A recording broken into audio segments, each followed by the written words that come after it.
Hey guys, it's Paul here. I just finished beating Michael and Josh in a Mortal Kombat tournament, and before we hop into today's amazing episode, I want to ask you all to check out our Patreon page at multiplayersquad.com. We are an independent podcast, which means nobody pays us to do this show. We rely on our listeners like you to support us. We want to make sure that you get some perks in return, and so you will get some awesome things like exclusive access to the Squadcast feed, which is a podcast that releases twice a month only for supporters. So get over here, and we'll see you on Patreon at multiplayersquad.com. Let's start the show. Fight!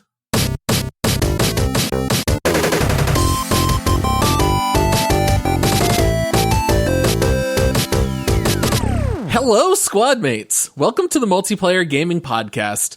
We are a podcast run by three dads with day jobs, and we love gaming so much that we get together and record these conversations, and we hope that you enjoy being a part of it. You guys already know the routine, but please make sure to rate our show 5 stars and leave a written review. Follow us on socials at MultiplayerPod. And what's that? You want access to the Squadcast? Our exclusive show only available to Patreon supporters that releases twice a month? Sure, just head on over to multiplayersquad.com and you can see our Patreon page and the different tiers of support available. Today is Thursday, which means it is time for This Week in Gaming, where we will be breaking down recent gaming news that we thought would be fun to talk about. I am your host, Paul, and today I am joined by the only person I know who has worked on a boat. He is kind of a real-life pirate, and part of me wonders if he wants to test out the waters of the 7 seas again, because I hear there's a murder that needs solving. It's Josh. Paul, everything you said, just, I'm so excited now. Yes, I think we've covered this, but I would definitely have been a pirate. Yes. I feel like you were a pirate in one of your past lives. I think that goes without saying. And then joining us, he's the only person I know who just loves EA. He's an EA man through and through. He told me right before we started recording that the only thing that would make him love EA even more is if they merged with his other favorite publisher, Amazon. It's Michael. It's so crazy. I have giant flags. I thought about wrapping my car with just a giant Amazon flag on one side and an EA flag on the other side, just to tout how much I love these publishers. Man, whoo! Dude, all you have to do is add an E in front of Amazon, and you have Amazon, and that's the merged company. It's the dream team right wow, there. Yeah, dream team of doom. All right, so guys, we have so many fun stories to talk about. I mean, we can choose to talk about Sea of Thieves, EA, God of War, Fall Guys. I mean, where do you guys want to start? I don't even know what we should start the show out with. I feel like every good show should start with pirates. That's a good call, right? I approve. Let's do it. Let's talk about Sea of Thieves. Infamously, Paul's favorite game. Well, yes, I am on record as saying Sea of Thieves is like the best 5-hour game I've ever played, and then very quickly there was nothing left to do. I was like, all right, I get gold to buy missions to get gold, and I've done that 40 times. Now what's left? All right. So Josh was a little bit higher on Sea of Thieves than me. Michael, I wasn't even sure. Have you ever even played Sea of Thieves? Absolutely. I played it early on when it had just released, and it's, I appreciated it. Again, like you said, it was fun for a little bit, and then it just kind of got old fast. Yeah. So it seems like over the last, I guess really year plus, Sea of Thieves has been releasing a lot of new content. It does seem like they've been trying to drive more narrative stories into the game. They've been adding these things called adventures, which I have not played personally, but I've watched videos of them. They seem kind of interesting. They give you these extra missions where you go fight 4 megalodons and, do all this other stuff. But now they are rolling out a new feature that they are calling Mysteries.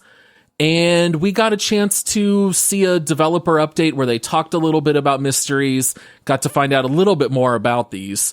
Do one of you guys want to maybe just take the ropes and explain a little bit about what these are? Batten down the hatches, Michael. I got this one, buddy. So these mysteries, dude, I feel like Sea of Thieves is trying to find a way to make their game fun long term. And they just keep missing. Like, that's the sad part, because I love the fact that they keep trying all of these different avenues. They came out with the Tall Tales. I actually hopped back into Sea of Thieves when those came around to be like, ooh, longer quest lines with puzzles to solve and mysteries and stuff like that. They were neat. You know, it definitely gave you more of an objective. But at the end of the Tall Tale, guess what you get? You get a treasure chest. Or I thought you were going to say a skin, in-game skin. All the rewards in Sea of Thieves are skins. You plunk the chest on your ship, you sail it back, you hand it in, and you get gold. And now you can buy a mast, or something like that. So we've kind of covered our thoughts on Sea of Thieves, but I do like that they're still trying.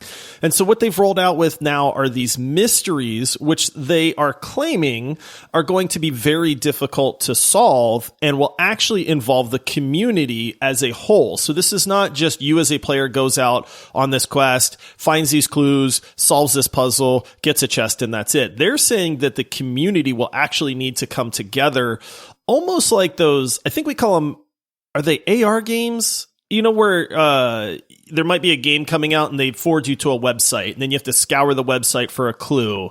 And then I'm trying to think which game did that very famously, and now I can't think of it. I feel like there's been a couple along the way. Yeah, and it's like they're trying to get everybody involved and hyped, and people are sharing information, and there's forums where you're posting clues and hints and things that you found. And hey, I opened up the console on this website and I found this clue in the HTML code, and so that pointed me towards this thing where a map appeared on the screen. And so everybody's sharing all this information, and collectively people are trying to figure out this riddle. And I feel like that's what they're going for, which I think is a phenomenal idea. Anytime you can get a group of people working together, that seems cool to me. But it's Sea of Thieves, and I'm not really sure what they're going to do with it. Because ultimately, what's going to happen? Guys, we solved the mystery. Here's a chest or a golden skull that you can go hand in, and now you can upgrade your cannons, but not their power or their range, just the way they look. Just the skin. Yeah. No, I think it's interesting that you said, like, they're trying to make it super challenging, right? Because one of the criticisms about Sea of Thieves so far with any of their story narrative has overall been that it's just really easy and it doesn't mean anything. And so the doesn't mean anything part is probably going to stay the same, because it's probably going to be just like what Josh said. It's going to be a chest, and you're going to use that gold or whatever it is to buy a skin and not change really anything in the game. Now, if you're all about skins and stuff, that's great. But I like the fact that it has a challenge. I just think it's funny that they're adding in all of these story elements. And to quote the article, it says, mysteries are something like side stories that play out in parallel with Sea of Thieves' main overarching plot. Wait, Sea of Thieves has a main overarching plot? I thought the exact same thing. I thought the same thing as well. I know. I was like, is the plot not to just go get gold? Right. And then spend the gold? Is there a story? There might be at this point, but we haven't played it in so long.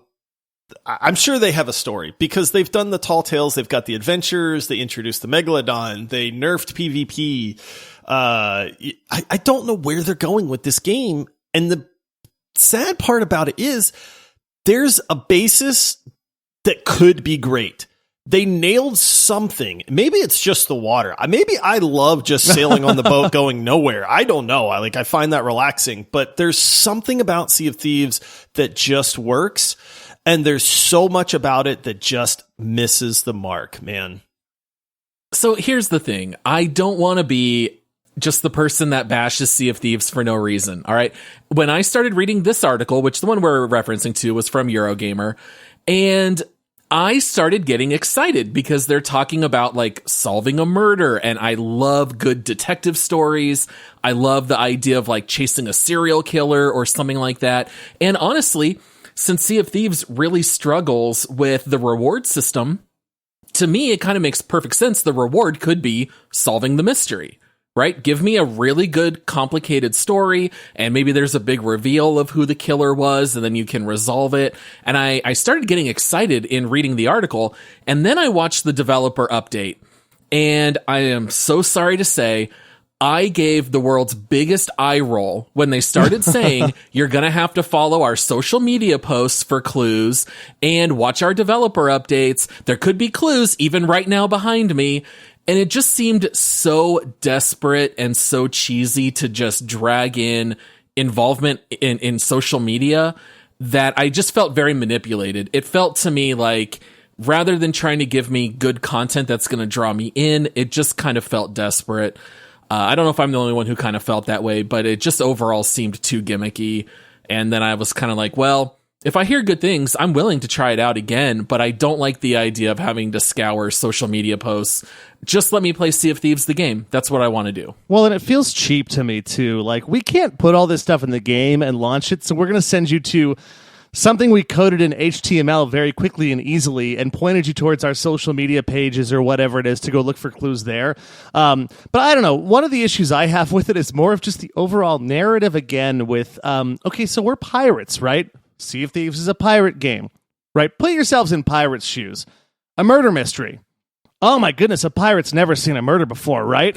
why do we care about a random murder? We're out there. Our job is to go and kill people and steal their treasure. Like, murder mystery. That sounds like something a pirate's really going to go after.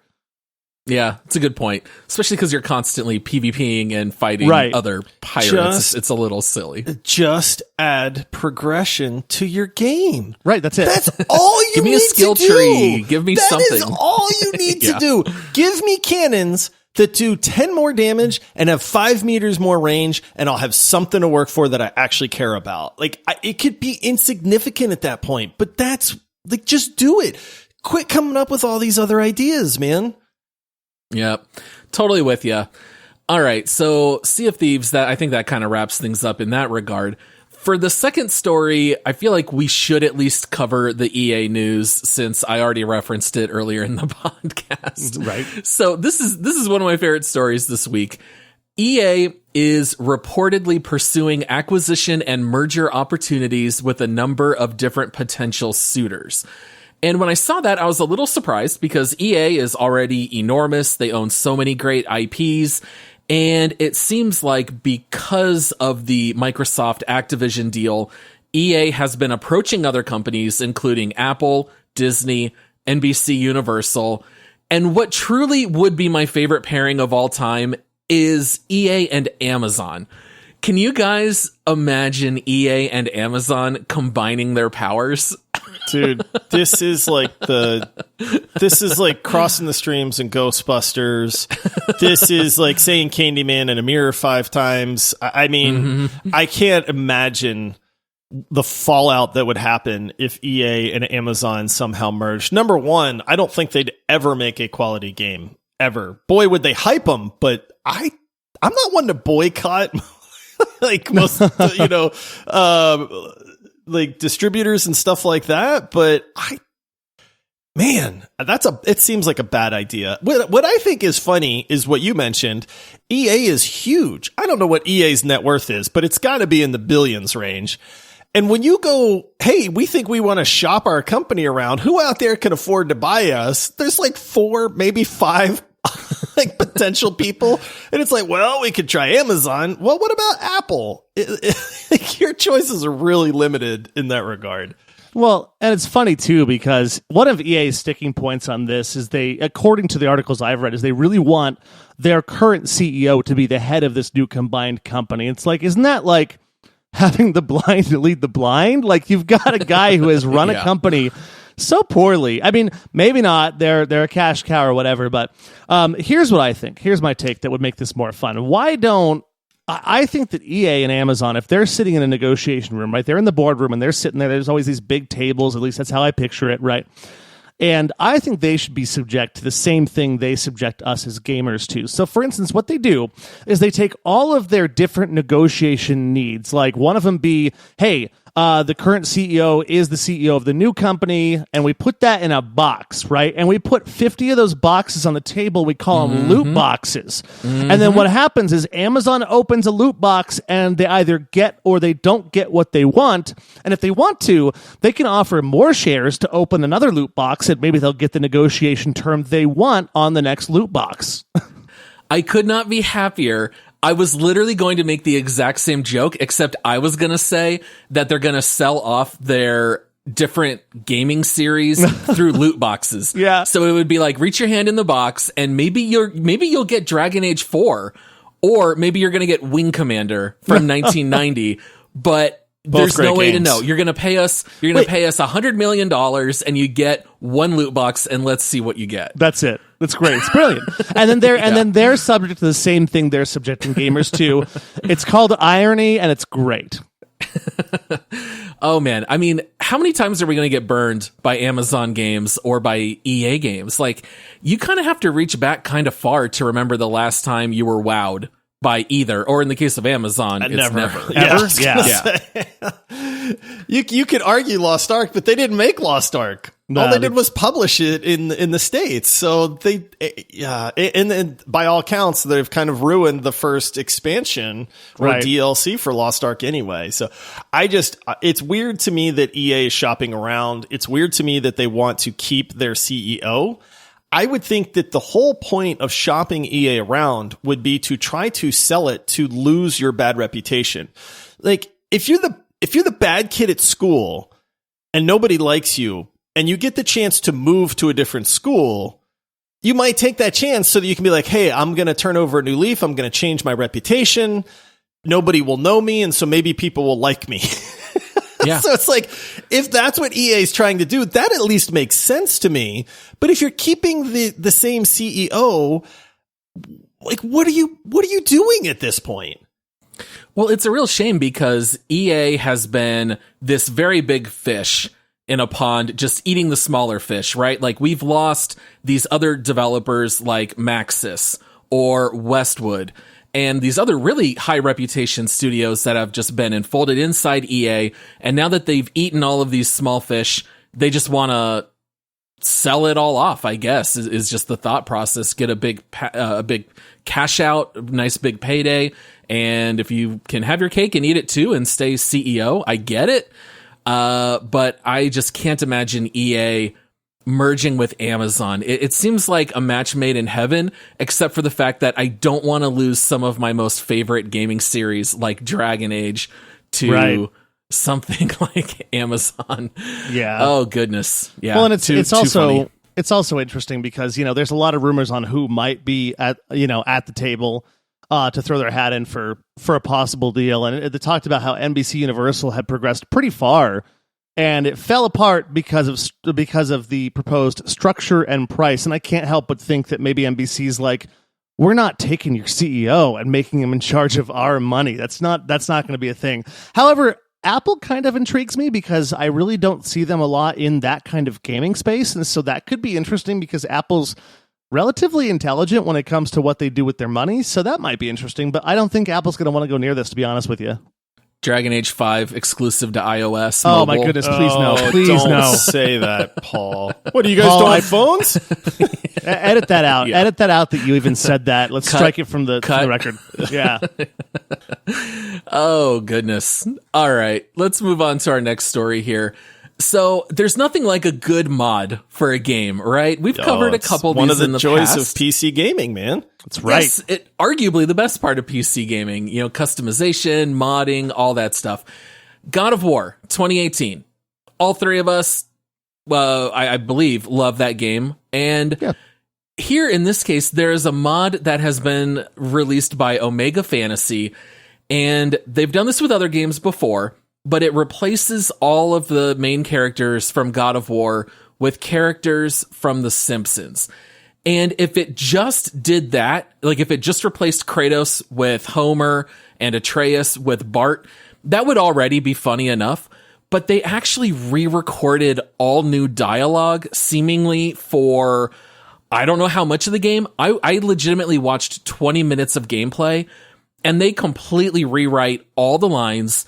It is actually quite funny, and the voices are clearly not the real Simpsons voice actors, but it's close enough. Yeah, good enough. That it's actually really funny. It's really well made. I As soon as you guys posted this story, and of course I went to watch the gameplay, and we've seen a couple of these. I forget the guy from GTA where, we saw that one where, they put him in there. And so we've seen a little bit of this, and it's like, oh, okay, that's funny. Haha, it's good for a little laugh. What sets this one apart are the voice lines. Like, as Homer, when you're fighting like one of the giant troll things, he's like, "Get your hands off my pork chops." Yeah, exactly. And then he's throwing a bat instead of the Leviathan axe. Right. Bart is running around. Yeah. Yes. Like Bart is running around, and the voice acting is hilarious. And that's where it's like, I mean, you guys know I love God of War, and there's a part of me that's like, hey, don't mess with my beloved game. It's a serious game. I love its take on mythology and all that. But then you can't help but just laugh when you hear these voice lines and how they're interacting with each other and how they're fighting in the world. It's just so crazy to me. And then you get to the part where the stranger, who, we know who that is later on in the game, but you get to that part, and then it's Ned Flanders. Sure is. You've got the voice of Ned Flanders showing up as the bad guy, which is just fantastic. I don't know if I'd want to play this entire game. Oh no, with that mod, but I would definitely check it out. And I mean, if there's a way for me to go to different save points I have in my regular game, and look at some of the dialogue there and see how it's changed, that would be absolutely a riot.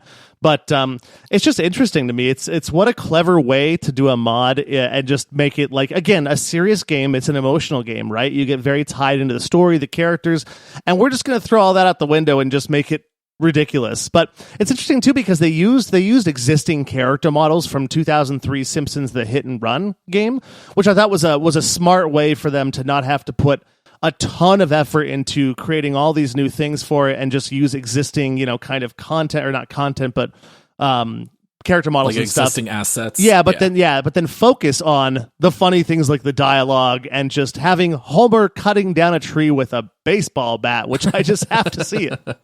And he yells, "Another log for my log collection." Like, they just replace dialogue like that. And it's funny too, because for such a serious game, the music is still the same. So you get this like operatic, really emotional music during the funeral scene, but then Homer just yells, "Let's light up the barbecue," and then, like, lights the funeral pyre. And I was just like, oh man, this is too funny. Now it's not like like Michael is saying, since they did just use these models from another game, there's no fine tuning. There's stuff clipping left and right. Oh yeah. It doesn't look great, but it sounds great, and it's very funny. It's worth at least watching a few minutes on YouTube. What a great idea for a mod. It's definitely one of the funnier ones I ever remember seeing. I was going to say, that video is like 20 minutes long, and you get about all the gist that you need to get out of it. I don't know that I would ever spend the time to actually install this mod and then play it, when I can just watch a 20-minute video that has me laughing and tells me and shows me kind of everything that I need to know. So watch the video. If you really, really love it, maybe it's worth your time to install the mod, but the video itself is well worth the time.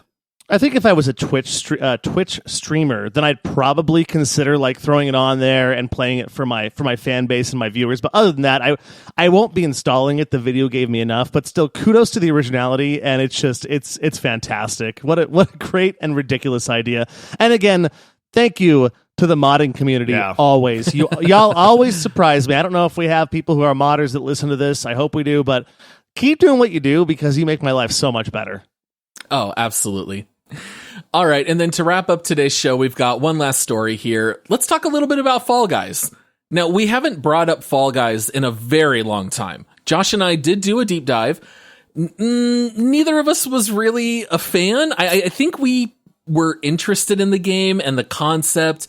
Ultimately, it just kind of fell flat, I think, for both of us. No pun intended. Yeah.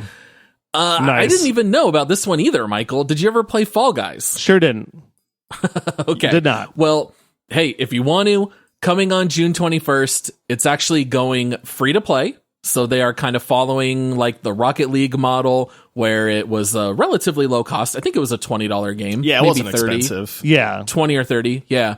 And I think what these game developers have realized is once your player base is waning and there's not a whole lot of sales going on, just go to the free-to-play model. It kind of reinvigorates the whole fan base, and then you can just sell some cosmetics and squeeze a little bit more money out of the game, and I feel like it's kind of win-win for everybody. So if you never gave Fall Guys a shot, just wait another couple weeks so you can actually play it for free. Well, and also, if they want to, now that it's free to play, they can also put like a Coca-Cola advertisement in the background or have the jerseys say Red Bull on them. We covered that story a few weeks ago, but yeah, it's, I don't know. Fall Guys was just never, it's, games like that where it's a Royale game or anything like that. And with my biggest thing is I don't like playing games that look super cartoony. It's why I don't think I really got into the Breath of the Wild, even though I enjoyed it, I just couldn't get past it. I don't know why that is. It's the same reason I had a hard time making a transition from EverQuest to World of Warcraft, because the models just looked too cartoony for me. And so I looked at this, didn't check it out, but now that it's free to play, maybe I'll give it a shot. Fall Guys is one of those games that when you're bored and you want something different to play, it fits that niche perfectly. My daughter will play it with some of her friends sometimes when they want to play something but they can't agree on anything, and Fall Guys will come up and they'll be like, oh yeah, and they'll play like 2 or 3 rounds and they'll be like, yeah, we're done with Fall Guys. At that point, it's a fun game. The premise is great. I think what ruined it for Paul and I was a little bit of just the random element. It's a competitive game, and when you throw in randomness, it kind of takes the fun out of it. And at the time, now this was early on in its release, there were a few issues. Number one, they didn't have a ton of different modes, so we wound up playing the same 5 or 6 games over and over. And hackers!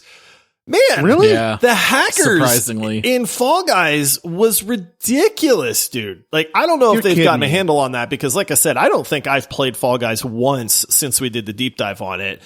I just don't have much interest. It missed the mark for me. I get that there's a lot of people out there that love it, and I think it could be a ton of fun for a lot of people. So them going free to play really does make a lot of sense. You can make a lot of money off of a free-to-play game.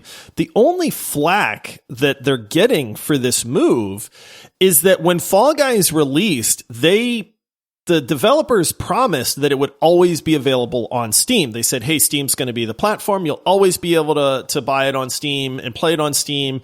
Well, part of this free-to-play deal means that they are going to the Epic Game Store as an exclusive game. So Fall Guys will no longer be on Steam. This is a la Rocket League. Epic Game Store did the exactly the same. Right. Yep. If you own it on Steam, you can still launch it through Steam. I have not launched Rocket League anywhere else but Steam in ever, honestly. But, people that pick it up have to pick it up on the Epic Game Store, and they show us like Epic Games Friends and stuff like that. So like you're grandfathered in if you already own it. If you don't, it's going to be free to play on Epic Game Store, but they're catching a little bit of flack for that, and I'm not really sure why. Like, I get it. It's like, hey, but you're still going to be able to play on Steam. So I guess I miss like the anger involved there. I think a little bit of it is because of their own statements in the past. They full out said, we will never leave the Steam game store. And that's exactly what they've now done. So they've gone back on their word. You'll see some phrases thrown out about them being liars. I don't think they ever had the intention of going exclusive to Epic. But you know what? When you're not making any money and Epic says, hey, here's X $1 million and you can take it free to play. I'll change my mind for a few million. Yeah. Yeah. I totally get it. And I've never understood the hate over the Epic Game Store. I mean, they give you free games all the time. Like, that's fine. They can buy my love and loyalty, and it's worked like a charm. Yep. I have zero issues with Epic Game Store. Yeah. Well, and it's funny because I think one of the biggest issues is we've seen this happen a few times over the last year or so where different developers or publishers will just say, we're never, ever, ever going to do this, and they do it. And I think that studios and publishers should probably just stop speaking in terms like that. Like, even Obi-Wan Kenobi tells us only a Sith deals in absolutes, so just don't go back on your word with that, right? Yes, we have no plans at this time of ever moving the game off Steam, and now you're covered. Now you can do whatever you want in the future, and no one can call you a liar. At this time, but they're like, never. Okay. All right. Well, guys, we are actually out of time. So what a week for gaming. There were so many fun stories to talk about. That's just a little bit of the tip of the iceberg. But we will be back with our next episode on Saturday, which will be a quick take. And then we will be back with a deep dive on Monday. That'll be a fun one that's been anticipated for a while. We're going to be covering Elite Dangerous, which is one of Michael's favorite games. Josh and I had never played it before, so for us it was a brand new experience, and I think that one will be a blast. Any closing thoughts or anything before we end the show, guys? No, just thank you to everybody that supports the show. If you're not already, come join the Discord server. We literally just had a guy that joined the other day. Shout out to Chibi's son, I think is his name. Chibi is just kind of what and classic example of, hey, been listening to the show forever, finally joined the Discord server. No lie, 20 minutes later, he posts and he says, you guys are absolutely right. This is the best community I've ever seen. He said Discord servers get a lot of flack and people say they're good and then they're not good or they're not moderated or the people are just, toxic or whatever. And it absolutely made my day to hear him be like, this is no joke. You guys are 100% serious about this. Everybody was super welcoming. It's just a great place. You don't have to participate, but we want you to be part of the show and part of this gaming community. If you're a lurker, hey, that is absolutely A-okay, but don't miss out because there's a lot of people that listen to the show and love gaming that you can definitely hang out with. Yeah, I can't agree more. It's one of those things. When I was listening to the show and I wasn't a host, the first thing in the morning when I woke up, I was like, what did I miss overnight? What can I talk about now? What kind of games are they talking about? It's truly awesome. You can talk about almost anything you want. And also, I kind of owe it to the people in the Discord for me even being on this show because I guessed it a couple times and they were like, hey, Michael, we want more Michael. And I'm like, thank you guys. I appreciate you. And also, I still think I owe a few people a couple $100 for that. If I do owe you money and you want to send me a DM in Discord, I'll let you know. So... or let me know. I'm sending Michael a DM right now. There you go. Exactly. Well, thank you so much to everyone for listening, and thank you to those who support the show on Patreon or through Apple. And we can't wait to see you guys next time. Until then, happy gaming. Absolutely. Cheers, all. Thanks. All right. See you, everybody.